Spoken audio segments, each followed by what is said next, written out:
Hello, and welcome to TaleTalk English. Today, I want to share a powerful and emotional story about family, loss, respect, and communication. This story will help you improve your English through simple and natural sentences. Listen carefully and enjoy the story. My name is Emma. I am 17 years old, and I live with my mom in a small house in England. Our home is quiet now, but it was not always like this. 3 years ago, my father passed away. That day changed everything. I still remember the cold air outside the hospital and the sound of my mother's tears. Most of all, I remember the feeling of emptiness. My dad was my best friend. We watched movies together, cooked dinner together, and talked about everything. He always listened to me. He understood me. When he died, it felt like I had lost my safe place. My mom loved me very much, but she was grieving too. We both tried to move forward, but it was difficult. Sometimes we talked, sometimes we argued, sometimes we sat in silence because neither of us knew what to say. About a year ago, my mom started dating a man named Tom. He seemed kind and respectful. He spoke calmly and never pushed himself into my life. At first, I appreciated that. My mom had dated other men after my dad died, and none of those relationships lasted. I didn't want to get attached to someone who might disappear again. Then, one evening, my mom sat me down and told me that Tom was moving into our house. The news hit me harder than I expected. I asked her one question: "Will he try to be my dad?" She immediately shook her head. "No, he will never replace your father." "Promise?" "I promise." She told me he would not discipline me or act like my parent. I wanted to believe her, so I tried to accept the situation. A few months later, Tom officially moved in. Life changed. He wasn't mean or rude, but suddenly he was everywhere, at breakfast, at dinner, in the living room. Sometimes seeing him sit in places where my dad used to sit made me uncomfortable. I didn't know if my feelings were fair, but they were real. One Friday evening, my best friend Lily came over to my house. We spent time in the basement, my favorite place in the house. It had a couch, a television, and enough privacy to feel like my own space. While we were watching television, the remote suddenly stopped working.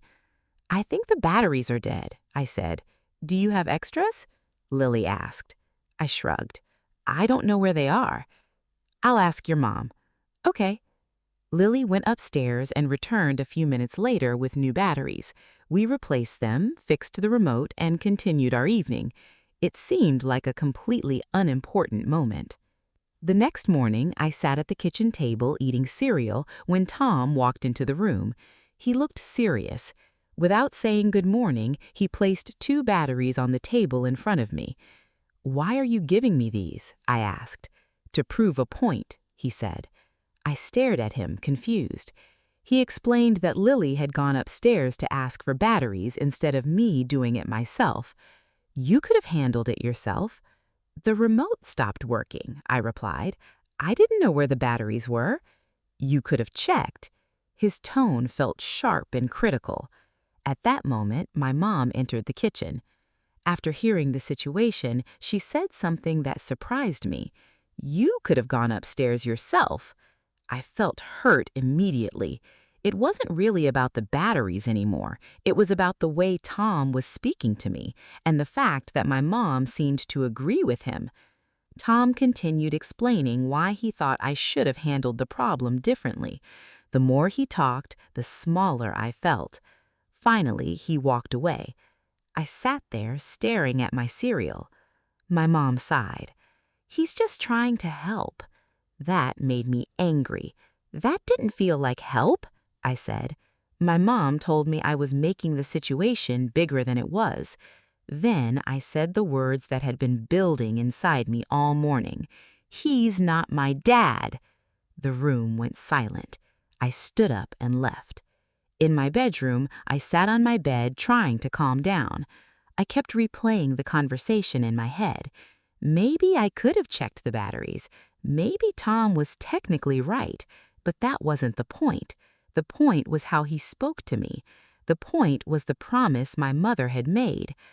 I picked up my phone and sent her a message. He was out of line. He shouldn't talk to me like that. He's not my dad. Please do something. Then I waited. No response. 10 minutes passed, then 30, an hour, still nothing. I felt ignored. Eventually, I sent another message. I think we should talk. This is important. A few moments later, my phone buzzed. The reply contained only 2 words, "Not now." I stared at the screen in disbelief. Not now? When then? Tomorrow? Next week? Never? The silence hurt more than the argument. As I sat in my room, my eyes landed on a photograph of my dad and me. I picked it up and stared at it. "I miss you," I whispered. Tears filled my eyes. I realized how much of my pain was still connected to losing him. Later that afternoon, I decided to speak with my mom face to face.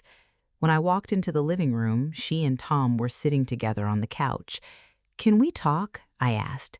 "Later," she replied. Again, that word, later.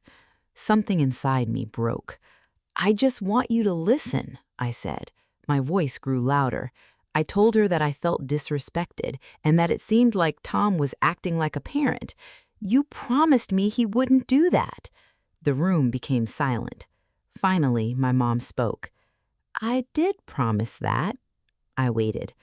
"But that doesn't mean Tom can never tell you when he thinks you're wrong." The answer hurt. Tom then spoke for himself. "I wasn't trying to be your dad," he said. "I was trying to teach you something." "About batteries?" I asked. He sighed. He explained that he grew up in a family where people were expected to solve problems independently. When Lily came upstairs instead of me, he assumed I was avoiding responsibility. I couldn't believe it. "You don't even know me," I said. "You judged me over something small." For the first time, Tom looked uncomfortable. Then my mom surprised me. She admitted she understood why I was upset. That was the first time all day I felt heard. I asked why she ignored my messages. She looked down. "I needed time to think." I shook my head. "I felt like you didn't care." Her eyes softened immediately. Then she said something that changed the conversation. "When your dad died, I didn't know how to be both parents." I had never heard her speak so openly before. She explained how difficult life had been after losing my father. She had been trying to work, pay bills, support me, and manage her own grief at the same time. For the first time, I saw her pain more clearly, but I still needed her to understand mine. "I know you've been through a lot," I said, "but that doesn't change how I felt." She nodded. "You're right." Then Tom spoke again. This time his voice was softer. "I'm sorry." I looked at him. "I shouldn't have spoken to you like that." He explained that he had been stressed about problems at work and had reacted too strongly. For the first time, I saw something different in him. Not someone trying to replace my father, just a person who had made a mistake. Still, there was something deeper I needed to say. I took a deep breath. "When Dad died, my whole world changed." Both of them listened quietly. "I know you're not trying to replace him," I said to Tom, "but every time someone new gets closer to Mom, I feel like I'm losing something." My voice cracked. "It makes Dad feel farther away." The words finally came out, the truth I had been carrying for years. Tears filled my eyes. My mom's eyes filled with tears too. She walked closer and gently held my hands. "Tom being here doesn't erase your dad," she said. "Nothing could ever erase him." I listened quietly. Moving forward doesn't mean forgetting him. Those words stayed with me. For years, I had been afraid that healing meant leaving my father behind. Maybe that wasn't true. Tom then shared something I never knew. His older brother had died when he was young. He understood grief more than I realized. "I know I'm not your dad," he said, "and I don't want to replace him." For the first time, I believed him. That evening, we talked for nearly an hour. We shared stories, memories, and feelings we had kept hidden for too long. Slowly, the tension disappeared. The next morning felt different, lighter. When I entered the kitchen, my mom smiled. A few minutes later, Tom walked in holding a TV remote. "Quick question," he said. I looked suspicious. "What kind of batteries does this need?" I rolled my eyes. "Open the back and check." He laughed. "Excellent advice." For the first time since the argument, we all laughed together. Later that afternoon, I visited my father's grave. I stood there quietly holding flowers. After several minutes, I spoke. "Hi, Dad." I told him everything: the batteries, the argument, the apologies, the conversation. Then I said something I had never said before.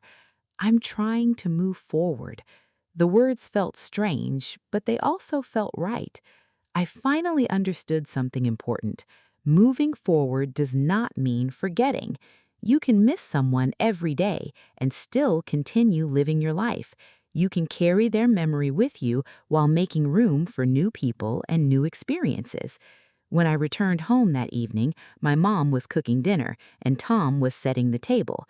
The house felt warm, comfortable, hopeful. Families are not perfect. People make mistakes. People misunderstand each other. But when they listen, apologize, and try again, relationships can become stronger. As I sat down for dinner, I looked around the table and smiled. Life was different now. It would never be exactly the same, but maybe that was okay. Because for the first time in a long time, I believed things could still be good. And that was enough.